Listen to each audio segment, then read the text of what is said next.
Welcome to Reading the Green, our golf and fantasy sports show. My name is Mike. Jordan and Kyle back after another week off in the fall because we can do that in the fall because it's fall golf. But we're back. This is going to be a good show, guys, on Tuesday, October 17th for the ZOZO Championship. What's going on? How you guys doing tonight? Doing well. I'm good. We're back from vacation. Mike, you went to Atlanta breweries. Atlanta. The land of breweries. Oh, the land of breweries. I thought you said Atlanta. They call it also. Beer City, USA. Beer City, USA. See? Also known as Asheville. I was in Napa last week. Wine City, USA. Wine City. Jordan was at home. Yeah. I did golf. I golfed on Thursday in a scramble, and then I golfed 18 on Sunday at Bear Path also. Oh, nice. Would love to get the recap as a part of tonight's show. But yes, we had a lot to talk about, a lot to catch up on. Shriners a little bit. I didn't watch a second of the golf tournament, so Kyle's going to lean on you hard there. ZOZO Championship preview, a couple of other nuggets. Probably should start though with what is going to be probably one of the most fascinating college football games this century. It could be record setting. It could be record setting for futility. The Iowa Hawkeyes versus the Minnesota Gophers in Iowa City. A little homer talk here, but what do we got, guys? What's got national attention? Over-unders at 31.5, which is tied for the lowest ever. So Iowa was a 4-point favorite. So I was trying to workshop that in my head, right? So essentially they're saying 17-13, but then it's like, hey, the over-under's 1.5 high. So under and Iowa getting to 17, that better include a defensive touchdown. And a couple safeties. But hey, they're really good at that. Defense touchdown, a couple safeties. I'm excited. Hey, they're 6-1. So go Hawkeyes. It's awful to watch. The offense is awful. They have a ton of injuries. I don't think everyone that hates on them really realizes that. They're down their top 3 tight ends now. They just lost another guy for the year, right? Yeah, Eric Hall, their second tight end. So that's 3 tight ends now. 2 of them are NFL level guys. Obviously, without their quarterback, without their second and third corners, they got a lot of injuries. But hey, they're finding a way to get it down so far. They got Pillsbury throw boy out there. Can we just talk about how impressive it is that Iowa produces NFL tight ends when they throw the ball 4 times a game? You got to get really good at blocking, man. But they all go in the NFL and are actually good. Like Laporte, because they learn how to block. No, but he's scoring touchdowns and doing good stuff. Yeah, that too. I'm just saying they build NFL prototypes. Hey, a guy that likes watching Virginia basketball, this is the perfect team for me to root for. It is. So Jordan, where are you at? You got any confidence this week? No, none whatsoever. Literally, I don't know what team is going to show up half to half, let alone game to game. Like, I didn't realize the Gophers had a good team and a bad team. I just thought it was a bad team and a bad team. They've played some pretty good.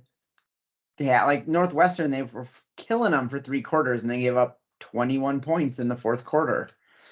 Right? Michigan, they just got destroyed, but that's Michigan, so that's not really fair. They played a couple other good games. North Carolina, they held it close until PJ totally wussed out and punting 4th and 4 at the 40-yard line. A good 20-yard punt, PJ. Get excited for that this weekend. That's for sure. Yeah. My favorite part of the Gophers is the name of their quarterback. Ethan Kaliakmanis. Well, it sounds like when I try to say his last name, it sounds like I'm saying a first name and a last name together. Kaliakmanis. Like it sounds like Kelly McManus. I hear you. I mean, honestly, I think for our national listeners or international listeners, I think you gotta be tuned into this game. It's gonna be just carnage on the field. So I appreciate your insights. Absolute carnage. You gotta go watch the Australian Troy Taylor. There might be more injuries than points scored. Fair enough. I think only I think only 50% of the quarterbacks that have started the game against Iowa this year have finished the game. So Perfect. All right, good Yeah. stuff. Brief change of topics. Did you guys know that I'm going to Pinehurst on a guys trip in 9 days? I appreciate you doing a scouting trip for us next year. That's the whole point. I mean, when I say guys trip, it's me and my dad. And it's been a long time since I've gone on a guys trip for golf. 4.5 years ago, I went on one. It was me and my dad and my father-in-law. So I need some help, getting out of my shell here. I think it's going to happen pretty soon. Just kind of dusting out, getting some of the rust off. But yeah, heading down to Pinehurst in a week and a half. And yes, Kyle, it is a scouting trip for what I think we need to still figure out. Like, I want to get confirmation on this. Like, we're going to the 2024 U.S. Open at Pinehurst, and we're getting tournament tickets for Thursday because I think I can get them till the 23rd on early access. So we're getting tournament tickets on Thursday, and we're playing golf the rest of the time. Yes, that's what I support. I only need to go one day. Yeah. Okay, good. All right, we'll take care of that. That'll be fun. I think you're right because, like, I don't know, you get to the weekend in a major, it's like it's so hard to see anything. You just end up watching it on TV at the bar anyways. So might as well play golf. Yep. So I know you have some experience down there, Mike, and obviously you're going on the scouting trip, but we'll take suggestion from the listeners on which courses in the Pinehurst area we should play that Friday and Saturday. We'll try to get some hookups for other courses at the resort. It's really tough unless we get in with some members. But yeah, I'll place a few calls in the area to see, like, within an hour where we could drive out to. There's some good spots, like, Tobacco Road's like 40 minutes, and I just don't know how early these places are going to take times for a big week. But I got to imagine that most people coming into town are not going out to play golf, so it might not. So I mean, it's such a corporate, right? Yeah. That most of the people going there have their corporate passes and go for. I will say days. This fall apparently down at the Pinehurst Resort has been insane for resort play. So since I'm playing with members, we're not getting on 2, 4, or 8 unless we get on it 24 hours in advance. So we can't even get non-resort times right now. So this will be great. This will be great. Gonna play golf. I haven't played golf in like a month, so looking forward to it. Where are you playing? Well, there's 9 courses available at the resort. Yeah, so, which ones are you playing? I think we have 2 times on number 6, which is meh, but it's available. Course 1, which is a nice little shorty, like 6,000-yard golf course. Course 5, and then course 7, which is like private, so it's like a private club within the resort. And so we have a member that's going to get us on there. So it'll be, I think, 5 rounds in 3 days. Nice. But so what is, if 6 is meh, is that like it's just kind of like Meadowbrook meh? I would say equate it to maybe playing like Rush Creek. No, the Wilds maybe. Let's give it the Wilds. Through a lot of houses. It's a nice course. It's just through a lot of houses because it was built off the main property in like a development. But the rest of the courses are kind of, and we might still get on 2 or 4 last minute. It just. So 6 sounds like TPC Twin Cities. Yeah, that's not as big. It's a little tighter, but yeah. A lot of houses. So, my brother goes down there, 90-degree rule. We take out an extra insurance policy for all the broken windows. All right. You guys want to talk a little professional golf? But first I'm going to do a beer review. This is Ghost in the Machine from Parrish Brewing in Broussard, Louisiana. I actually found this in a bottle in the Fort Myers area last year visiting my in-laws, and then I saw it in 16-ounce cans in Minnesota. So it was a great beer, 8% hazy IPA. I didn't see the hops that are in it, but pretty solid if you see it. Nice. I've got some Junkyard How Bizarre New England style IPA with Azaka and Triumph hops. Pretty good. When you said Junkyard, I was hoping we were drinking the same thing. But ooh, what are you drinking? I also have a Junkyard. Hot on Wax. It's a New England IPA with Amarillo and El Dorado hops. I was telling Mike before we recorded, been under the weather a little bit the last week or so. So it's been a while since I've had a good IPA. So it tastes amazing right now. I don't know if it's just I haven't had one in a couple, about a week and a half or what, but it tastes pretty good. Jordan, so I brought back 9 beers from Burial in Beer City, Asheville. Brewery is just incredible product that they put out there. So I'm not going to open any of them until we can have a chance to get together. Nice. One thing we need to do this winter, maybe not our bad beer episode, but another one is do a blind taste test of like all of one, like Junkyard. Let's get 5 of their different New Englands and see if we can actually taste the difference. No, they're all going to taste the same. They're all the same beer. Right. We just, I don't drink at Junkyard for 3 weeks and then I drink a different one. I'm like, oh, this is so good. Is it the exact same? Do Amarillo hops differ from Azaka? Probably not. I stopped buying Black Stack for that reason, because I felt like Yeah. every time they came with a beer, it was like the same beer as the previous week. So I just, I hear you. Yes, good idea. I like the concept. We had a little bit of a production meeting before it started, Jordan, that you were late to because Mr. Detrick came instead. But we have an idea around November, December recording schedule to fit that in. Yeah, it involves a sleepover or an Ooh. Uber, one of the two. Yes. Sleepover. We need to do a sleepover. Sleepover. The sleepover pod. Da-da. Yeah. We have a All guest right, bed so- for one of you and the other person can sleep, or whichever way we want to do it. I'll sleep in the theater. apparently- You can sleep next to Rachel. Oh, God. No, she snores too much. Well, apparently there was a professional golf tournament last week. Kyle, you asked me what tournament it was. We both recalled that it was the Shriners, which I actually listening to a bit of. I think I was listening to Live No Laying Up this weekend, and yeah, just like a tournament that's kind of shoehorned in the schedule here. Doesn't really have a title sponsor. Its kind of title sponsor is the charity. Some guys show up on this. It's in Vegas. It's maybe on the way over to Japan for the ZOZO, but I did not tune into a lick of it. I at least know that Tom Kim won, and Adam Hadwin made a bunch of money making a 25-foot birdie putt on the last hole. But Kyle, what do you got from the Shriners? Yeah, a lot of the bigger names is basically who showed up and who we saw pop at the top of the leaderboard. You mentioned Tom Kim. Hadwin got second. JT Poston got third, along with Taylor Pendrith and Alex Norn and Eric Cole. Eric Cole just continues a great play, and good to see him continue up there. Basically, Tom Kim is a really good putter at this course. That's back-to-back years. He's won the Shriners and gained 1.44 to the field strokes gained putting, and that just he can putt here relative to everywhere else. So that led him to victory this week. I didn't see a ton of it. I watched a little bit of the replay on Sunday night and then saw periodic sections on Friday and Saturday. Weather kind of came up Thursday a little bit, but it's fall golf. I'm not gonna watch it over football outside of the morning, especially when it's out west. That's the other thing.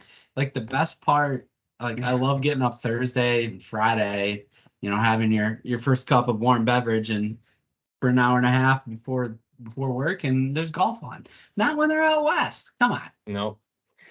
Would you say that model favorite Adam shanked it? He did something. He was a shoo-in for a solid play this week, and he ended up missing the cut. So that was probably the biggest bust from our model standpoint. I was a big fan of JTP, of course. Did not bet on the event, but he would have been the play. So it was good to see him up there. But Tom Kim, Rick Gaiman had him in Golf Digest, Spencer at Rotor Baller, Landon Selinsky at Fantasy Labs Cash Play. So he got some love. And overall, the models seem to do fairly well outside of Shank, as you mentioned. Yeah, we've actually had a little bit of, if you look back to last fall, it was a little bumpy with terms of share percentage plays and setting a high floor. But this year's been pretty good so far. I've been hitting a bunch of my cash plays personally because our share percentage has been doing so well. So I guess keep tailing that if you are following our weekly plays. All right. Anything else on the Shriners? I know it's pretty brief, but like I said, it's fall golf. We ain't watching much of it. Yeah, I don't have anything else. I didn't even follow it I at all. I had no idea Tom Kim won. It would be better if they played. They should play that course on the strip where the dome thing like mocks you the whole time. That would be awesome. Is that I would Shadow say Creek? the only reason I knew it was in Vegas is because Swag always starts their October, kind of like their busy season, off with a poker chip, or this year it was a poker chip head cover. There's always a Vegas themed head cover for the Shriners. And then it's Well, after us, 3 months of almost nothing. Yeah, speaking of Swag, I mean, we're getting into the time of year where they're pretty active, and we can count on a couple of sort of annual releases that drive some hype and maybe a little bit of money. But Friday the 13th, and I don't know if it's always Friday the 13th or the 13th that they do the Jason head covers, but it was Friday the 13th this year. And Jordan, you were cleaning up on on NFT hits for early access, and then I was commenting that the Jason putter covers looked pretty sweet, and I had one of my NFTs had hit on one of the traits, and I had early access. The problem was I had just pulled off the Blue Ridge Parkway outside of Asheville to do a like 4 mile hike in the mountains, and my service was just trash. And I had to discreetly pretend like I was taking pictures to see if I could get in there and check out, but it became not worth it. That's funny. That's it was pretty funny. here. That's cool. It was one of the better ones they've had in the last year. When did you get that? Okay, you just got that. Yeah, just got it. The Skeleton King. Yeah, it's pretty cool. Driver. So it's pretty cool. Cool color. Yeah, they're gonna have a couple of things coming up here. They'll have the Defaced, which if you get your hands on it, maybe, but they'll have the Defaced King, I think, coming out, and probably a few other things. So I'm looking forward to that. As I am looking forward to the ZOZO Championship this weekend. We finally get a good fall no-cut event, which kind of throw all your DFS strategy out the window and get used to it, because you're going to have a hell of a lot more no-cut events next year. First question for you guys. What is ZOZO? A watch brand. Jordan, do you agree? Do you disagree? Wait, I had tried to look it up, and I can't. Literally couldn't. I had the thing open. I don't exactly know. I feel like I know, but I just I'm drawing a blank at the exact moment. I'm on there. What clothes operates and plans for multiple services such as ZOZO Town, fashion e-commerce, wear, a smartphone app, ZOZO glasses, ZOZO suit. You didn't say watch. There's got to be a watch. Well, that's oh yeah, well, smartphone. Oh, it's a smartphone app for sharing styles and outfits. So it's a fashion retailer in Japan, huh? Fashion e-commerce, something like that. Sort of. Anyways, they sponsor a golf tournament that's in Japan now, and they play it at the Accordia Golf Narashino Country Club in Chiba, Japan.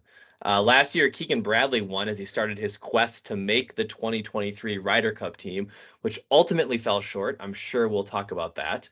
But Kyle, I feel like this week is just dialed up for you. It sounds like the weather is going to be outrageous. See, you're way ahead of me.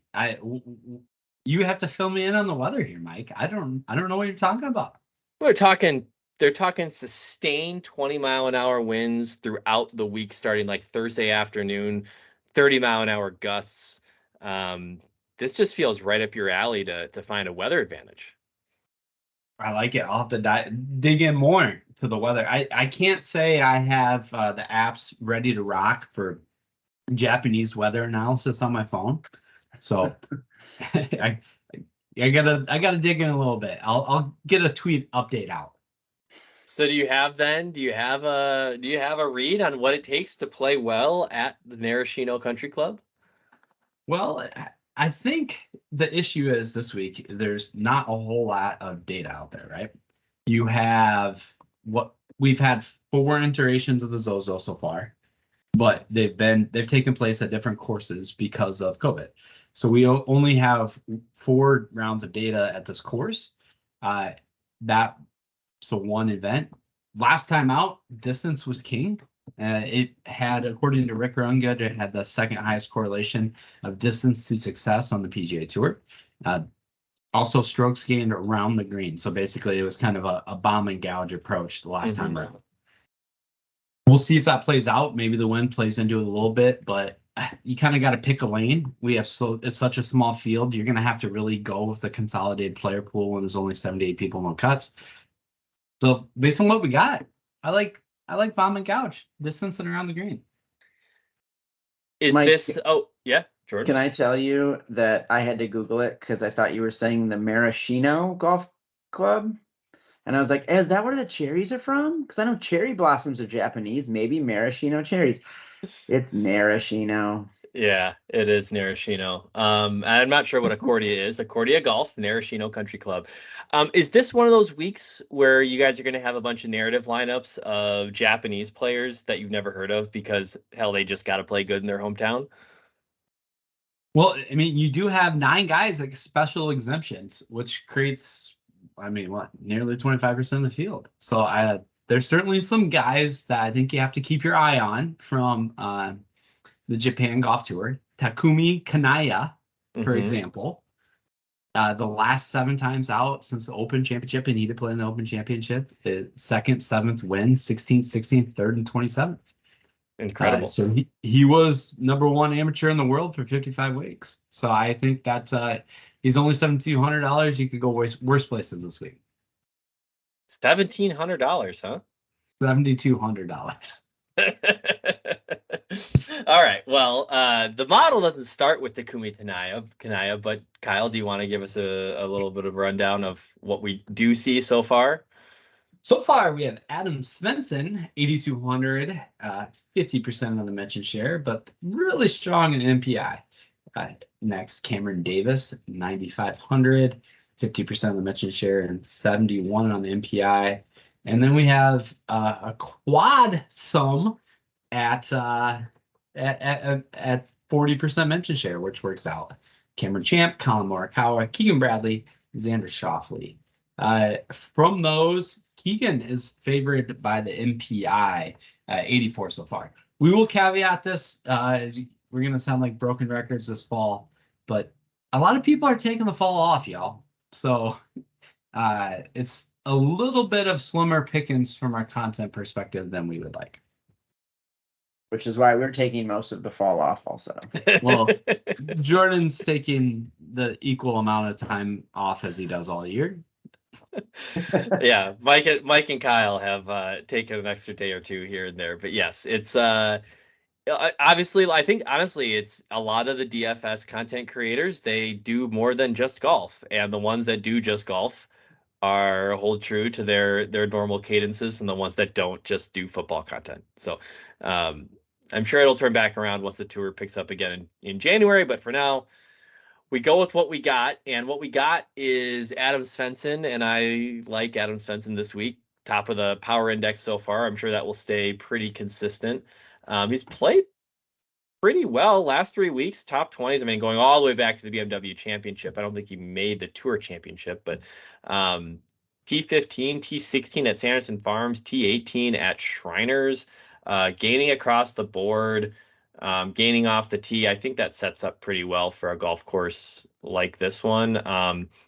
Kyle, if I could offer just a couple of other plays. If I got to take a stud, a 10K stud, I lean maybe Xander over Morikawa. And Jordan, you know the reason why. No cut king. No cut king. Xander didn't play great at the Ryder Cup, but charting out pretty well in our model so far. 69 on the power index.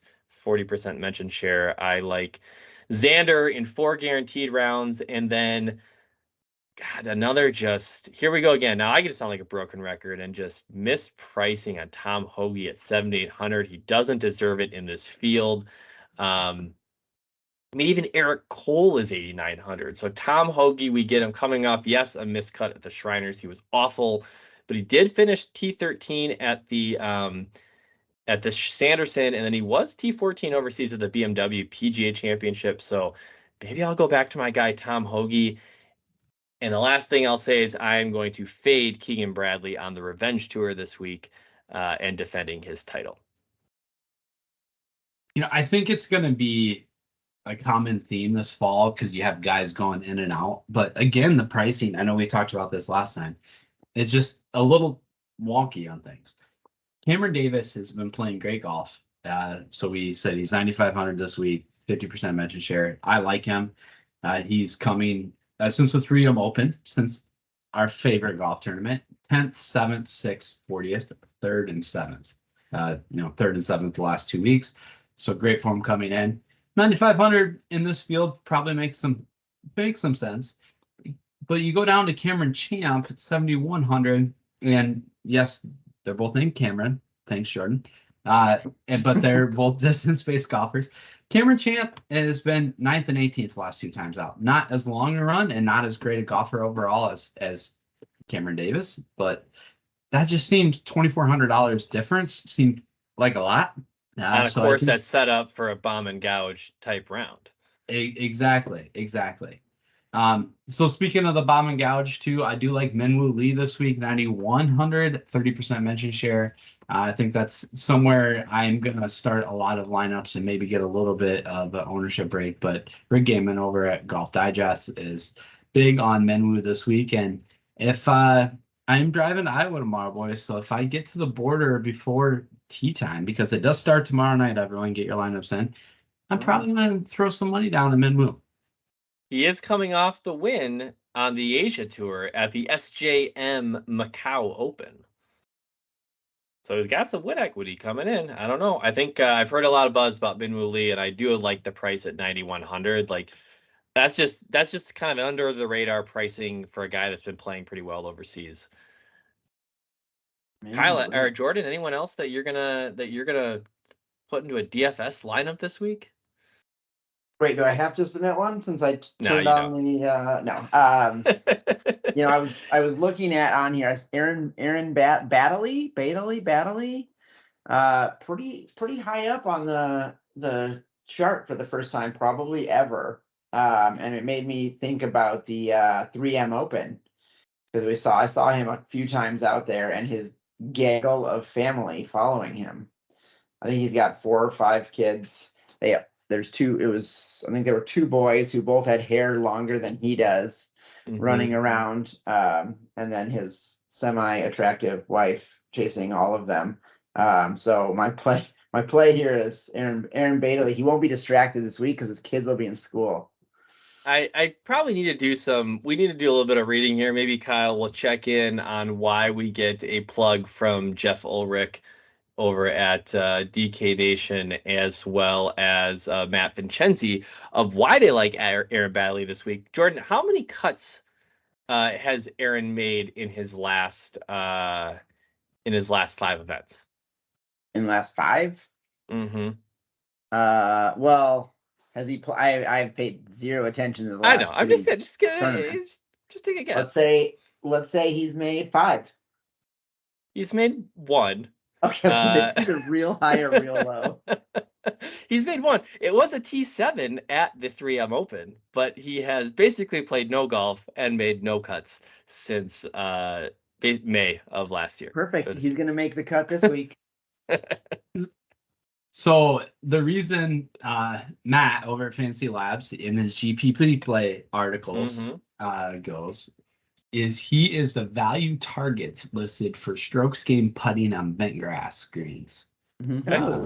So an interesting aspect of this course is this double greens. The course has 2 greens on each hole to enable golfers to use the course year round, as different seasons require different types of grass.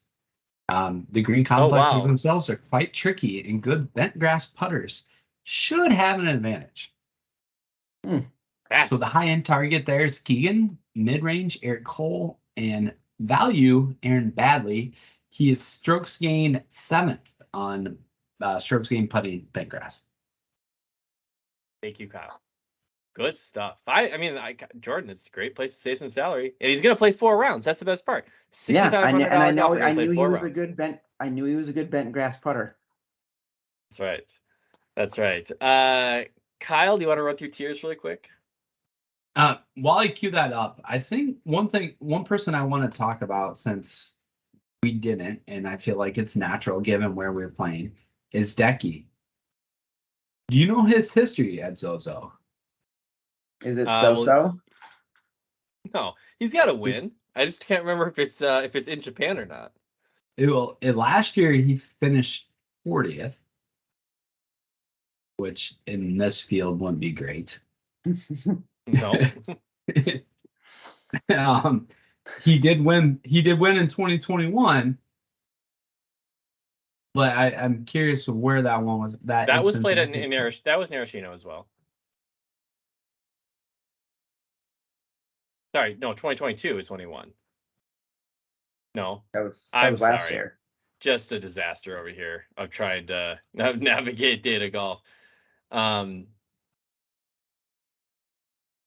am I confused? Why is data golf giving me the wrong years here? Well, I ran into the same thing. I think they're confusing. Do you see that? They got Yes. 2022 ZOZO Championship played October 24th, 2021.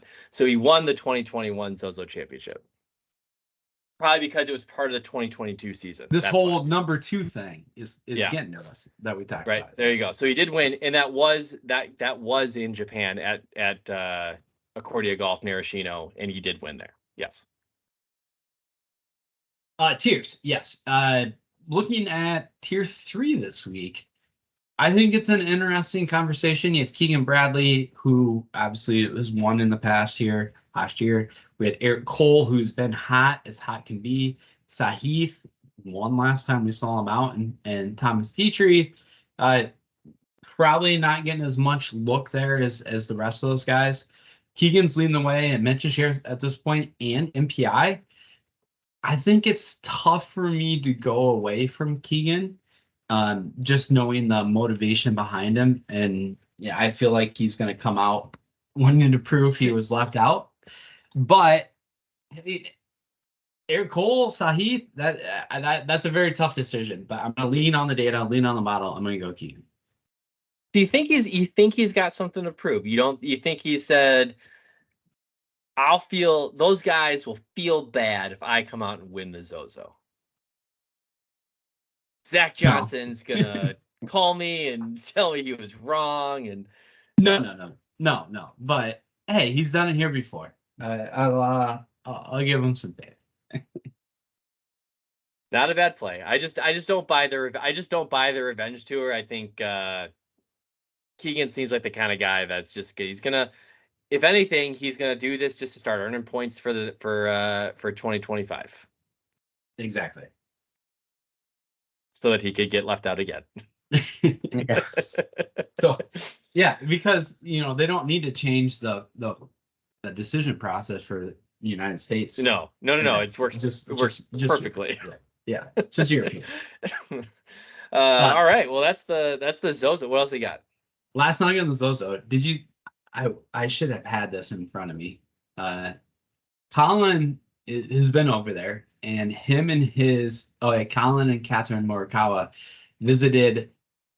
I'm not even going to try to say the name of it. The sushi restaurant. No. A 10-seat. I need to look it up. What is it called? A 10-seat sushi restaurant that was featured in some documentary, Gyro Dream of Sushi. Oh. It's like apparently one of the most exclusive places in the whole world. Is that like the sushi restaurant where they serve you the blowfish and they're not sure if it's fatally poisonous, and so like you eat it and then it's like you're good if you live for the next 5 minutes, but if you start going into seizures, then you're screwed? They had to like rush the medics in. Yeah, I'm assuming maybe he made his wife eat that one first. It's like sushi roulette. It's Suki Yabashi Gyro. Okay. All right. Just in case. Good stuff. I really hope you did the name game this week, Kyle. You know what, Jordan? I think you missed the pod where we put the name game on hold until January, when This is when I build up my lead, boys. And it's also where we get to listen to Kyle pronounce Japanese golfers' names. So that'll be the wrap on the ZOZO, but I had one other topic. This hit the socials today. Have you guys seen the promo content for Netflix Swing to Survive, the Netflix Cup? No. No. What? All right. Well, apparently Netflix is going to, and I don't have the full story up in front of me, but Netflix is going to piggyback on the success of, well, relative success of the match, and host a golf match that I believe is for PGA Tour golfers that had been featured in the in either the Full Swing series, and then 4 F1 drivers from the Drive to Survive series. And it's like four two-man teams. There's like a promo video with Lando Norris like driving a golf cart, but you think he's driving a F1 vehicle. But yep, get ready for that. Okay. Yeah, I don't know. I thought you were saying something different when we started this conversation.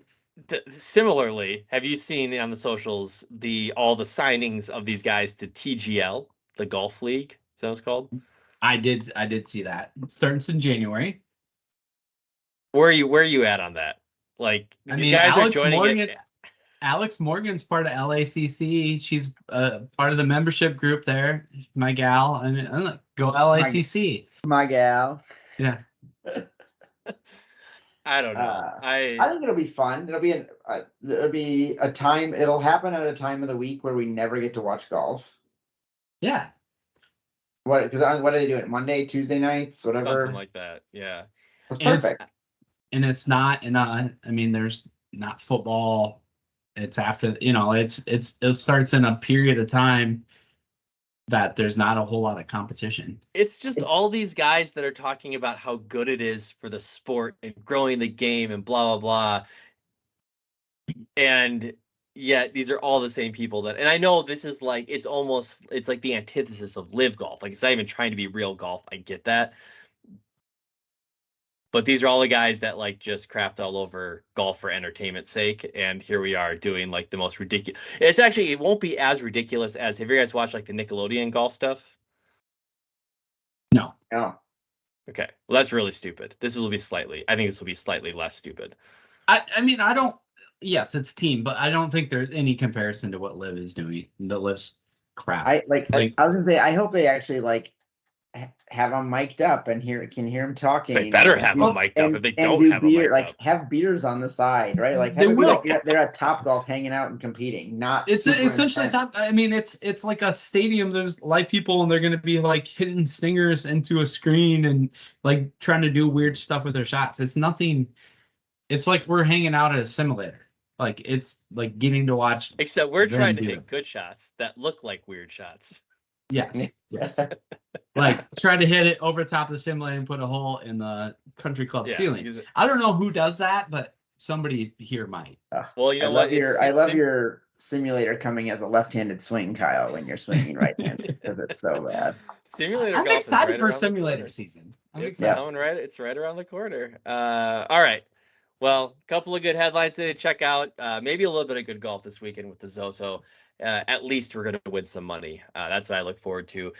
For our content, you can find our episodes Wednesday mornings on our YouTube channel, Reading the Green, any major podcast platform, and follow us on Twitter for plays and other content all week at RTG Podcast DFS. We'll be back in a week to talk about the results of the ZOZO and preview the CJ Cup. See ya.